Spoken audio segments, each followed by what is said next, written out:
Hey YouTube, I'm Mike the Rambling He-Witch, and today I'm doing a video all about the basic methods of cleansing.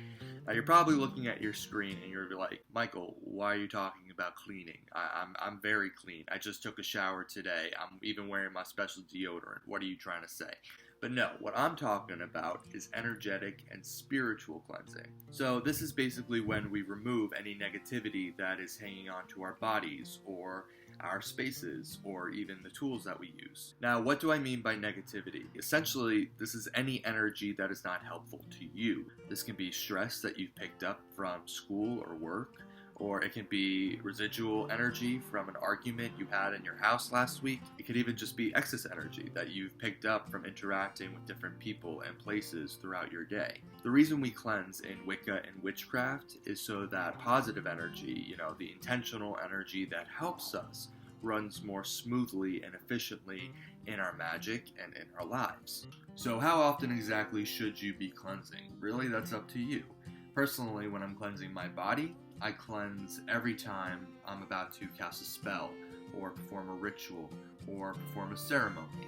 I really want my intentions to be clear, and I don't need it mucked up by excess energy. Sometimes I'll also just cleanse if I'm having a rough day. If I'm feeling emotional or frustrated for some reason, and I know I just don't need those vibes hanging around.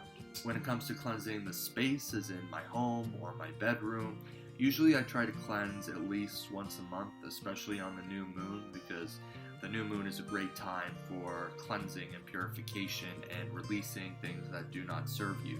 I'll also usually cleanse after a rough argument in my house, or if it's for some reason not feeling comforting or welcoming. If it's feeling like that and you can't really put your finger on what it is exactly, it's usually because there's something energetic that's amiss. Personally, my favorite way to cleanse the body is with a ritual bath. I really like ritual baths because they make you take the time to relax and get in a state of mind that's best for releasing energy that you don't need. You can make your own ritual bath by drawing a tub full of warm water, praying over it, asking it to clear you spiritually and bring healing to you, and then adding like a handful of sea salt. Or instead of sea salt, you can add some essential oils that you really like, or even your favorite bath bomb, whatever you want to personalize this and make it your own. Another great way to cleanse, whether the body or the space, is with the smoke of incense. Smoke cleansing is probably the most popular form of spiritual purification that's out there. Unfortunately, it gets confused a lot with smudging, which is totally inaccurate. Smudging is a very specific purification ritual that's part of closed Native American practices.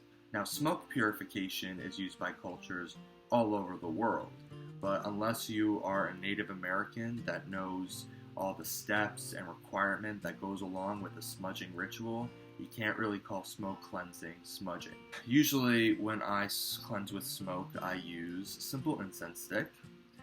I'll also use the incense cones or an herb bundle.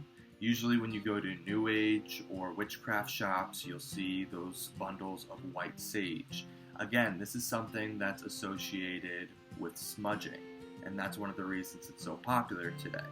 However, because it's so popular, it's becoming endangered.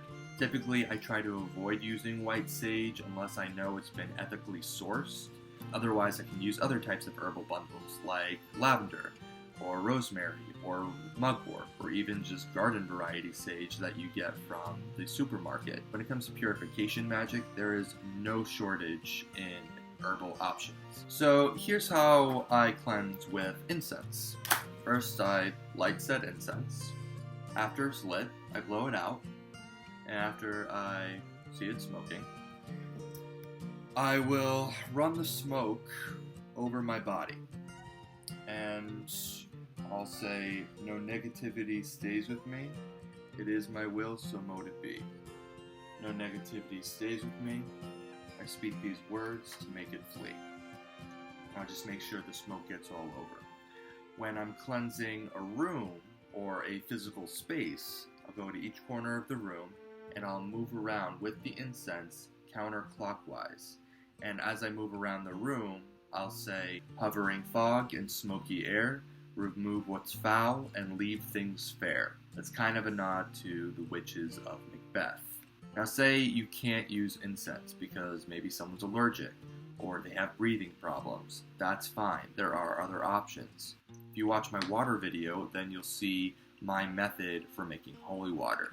If I want to cleanse without using incense, I can put a little bit of that holy water in a spray bottle and spray it around the room or spray my body and use the same chants that I use when I use the incense. If you don't have holy water on hand, or it's just not calling for you to use it in cleansing, you can also use a bell.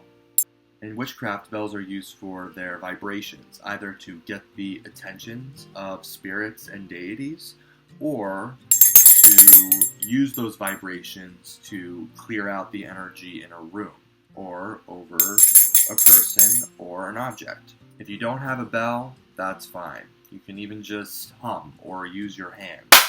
Just clap and make noise and make your own vibrations to really clear out any energy that you don't need. That's the basics I had to share on cleansing. Thank you guys so much for watching this video. I hope you liked it. If you did, feel free to like and subscribe. If you have any of your own methods for cleansing which you'd be interested in sharing, I'd love to see them in the comments below. Thank you again, and blessed be.